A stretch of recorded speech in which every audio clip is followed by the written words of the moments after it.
লাগিয়েছো? হ্যাঁ? কয়েল লাগালছো? না না কয়েল তো আমরা আরো ওর কাছে পানি দিলে? হ্যাঁ ওকে পানি দিলে হবে? হ্যাঁ হ্যাঁ হ্যাঁ মুরগি ইয়ে গো একটু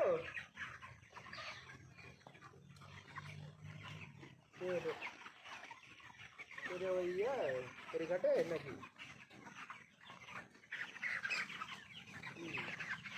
আচ্ছা আচ্ছা তো ঠিক আছে তো কত থাকবে বলো তখন